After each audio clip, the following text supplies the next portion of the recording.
होळी आणि चंद्रग्रहण 2026 भद्राकाळ कधी आहे नक्की पहा. भद्रा ही भगवान सूर्यदेव आणि त्यांची पत्नी छाया यांची कन्या आहे. तसेच ती कर्मफळदाते शनिदेव आणि यमराज यांची सख्खी बहीण आहे. आपल्या भावाप्रमाणेच शनिदेव भद्रा अत्यंत उग्र, क्रोधी आणि तापट स्वभावाची होती. असे मानले जाते की जन्मल्याबरोबरच तिने सृष्टीत हाहाकार माजवायला सुरुवात केली. ती ऋषीमुनींच्या यज्ञात विघ्ने आणू लागली, उत्सवांमध्ये अडथळे निर्माण करू लागली आणि सर्व शुभ कार्य उधळून लावू लागली. भद्रेच्या या विध्वंसक स्वरूपामुळे आणि तिला आवरणे कठीण झाल्यामुळे सूर्यदेव खूप चिंतेत पडले. तिच्याशी विवाह करायलाही कोणी तयार नव्हते. शेवटी मार्ग काढण्यासाठी सूर्यदेवांनी थेट ब्रह्मदेवाची प्रार्थना केली. ब्रह्मदेवाने भद्रेला बोलावले आणि तिला शांत केले. त्यांनी भद्रेला पंचांगातील एका विशिष्ट वेळेचा भाग म्हणजेच विष्टीकरणमध्ये स्थान दिले.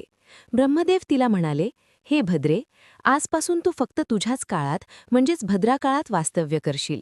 जे लोक या काळात शुभकार्य करण्याचा प्रयत्न करतील त्यांच्याच कार्यात तू विघ्न आण.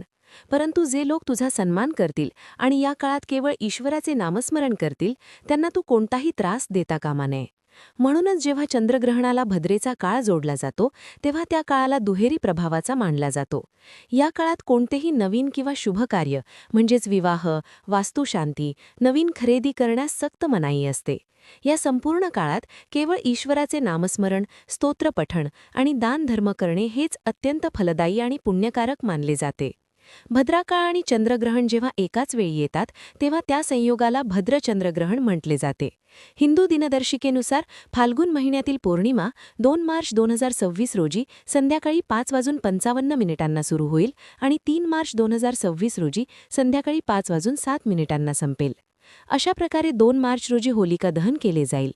पंचांगानुसार 3 मार्च रोजी पहाटे 1:25 पासून 4:30 भद्रकाळ चालेल. भद्रकाळ दरम्यान पूजा करण्यास शास्त्रांमध्ये मनाई आहे. त्यामुळे 2 मार्च रोजी होलिका दहन करू शकता. यंदा 3 मार्च रोजी सूर्योदयापासून ग्रहणाचे वेध पाळायचे आहेत. 3 मार्च रोजी संध्याकाळी भारतात अंशतः चंद्रग्रहण होईल. त्याला ग्रस्तोदित म्हणतात. भारतीय वेळेनुसार ग्रहण दुपारी 3:20 सुरू होईल आणि त्याचा शेवटचा वेळ 6:48 असेल. हे चंद्रग्रहण भारत, ऑस्ट्रेलिया, पॅसिफिक महासागर, आशिया, उत्तर आणि दक्षिण अमेरिकेत दिसेल.